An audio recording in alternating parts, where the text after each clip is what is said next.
MVP Kawhi Leonard. I know, people don't like Kawhi these days. He faked an injury and let his team down, but hear me out. Think about it. He's in the East now, and the MVP award is always about narrative, and what better one than for him to come back healthy and lead a team to the playoffs. A competitive team nonetheless. It can be this redemption narrative. Full disclosure, I do think he was injured last season, but people are suspicious about it. Either way, the Raptors are gonna be a force to reckon with, and they could maybe represent the East in the finals this year, who knows. The other two MVP runner-ups will be Anthony Davis and Giannis Antetokounmpo. They're both entering like their 6th and 7th season, and they have their own teams, so expectations will be high, but I think they will meet them. And no LeBron James this time. LeBron is always knocking on that MVP door, but this year he will probably take a step back and see what his teammates are capable of, just to get them ready for that 2020 final series, right? Rookie of the Year, Ben Simmons. It's like a super lame joke, but it was right there. What was I supposed to do? But for real now, Luka Doncic. The thing with Luka is that everybody's wondering if all the talk and the hype is legit, because no one really knows. I mean, who watches EuroLeague basketball, honestly? But if you didn't know, he won a championship and the MVP award during his time there. The Mavs are looking for that second playmaker to go alongside Dennis Smith Jr., and I think he is it. He's gonna play PG sometimes, maybe a little bit of 3, and maybe sometimes he can fill that 4th spot for that, oh look at us, we're like the Warriors, a small lineup. Plus NBA media is always looking for that Dirk type player, right? MIP, most improved player. This one is usually tricky to predict, just because by the nature of the award, it's supposed to take you by surprise, right? So I might be wrong on this one, but maybe Goran Dragic? No, he already won it.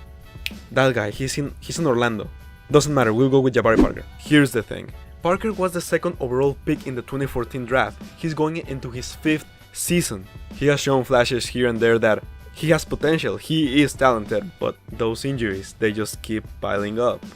He's in a new team though. The Bulls have a promising young core overall, and if Jabari stays healthy all season long, I am confident he will bring positive attention upon himself. Coach of the Year, Brad Stevens. This is the year, man. Since he made the conference finals with Isaiah Thomas as his franchise player, everybody's praising him like he's the second coming of Red Auerbach or something. But no Coach of the Year yet. 2017, Mike D'Antoni turns a ball hog into an 11 assists per game guy, so he takes it. Then comes 2018, the Raptors fired a coach that just led their team to 61 wins, and the NBA media has to let them know that they messed up. But now, it's wide open for Brad to take it. Unless the Nets win more than 40 games for the first time in like 85 years, in that case the Nets coach is taking it. Executive of the Year, Earvin Magic Johnson. Magic and Rob Pelinka have been doing actually a great job as heads of basketball operation in LA. They got rid of Mozgov's and Deng's contract, and of course, if you haven't heard, they signed a pretty big name this offseason. Throughout the 2019 campaign, Magic will continue to show he's capable of being like a great executive.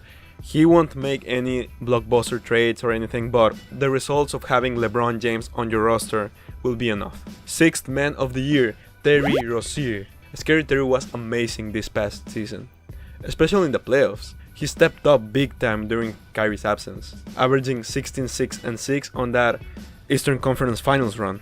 But Kyrie is back and Rozier is back to the bench. He will obviously have a less important role moving forward, but we know he is capable of putting up numbers. I know there will be a lot of players on the Celtics that are trying to get their numbers up, but I am confident in Scary Terry.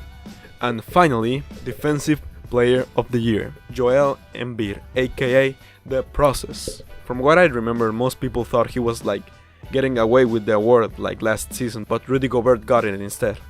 The 76ers are going to be much better this season, and that's going to have a lot to do with Joel's improvement, and the team relying more on his defensive skills. The whole NBA community loves Embiid, so it wouldn't surprise me if everybody just decides to give him the award basically halfway through the season.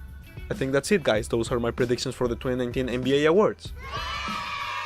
I'll probably talk about the playoff predictions on our video, but just talking about these takes, let me know if you agree with me. I know you don't, like, I read your comments, I know you'll never agree with me on anything, it's okay. subscribe, and make sure to click the bell icon. And let me know what you think about that new Venom movie. It's okay, I mean, it just needed to be R-rated, but it's kind of a mess. See you next video.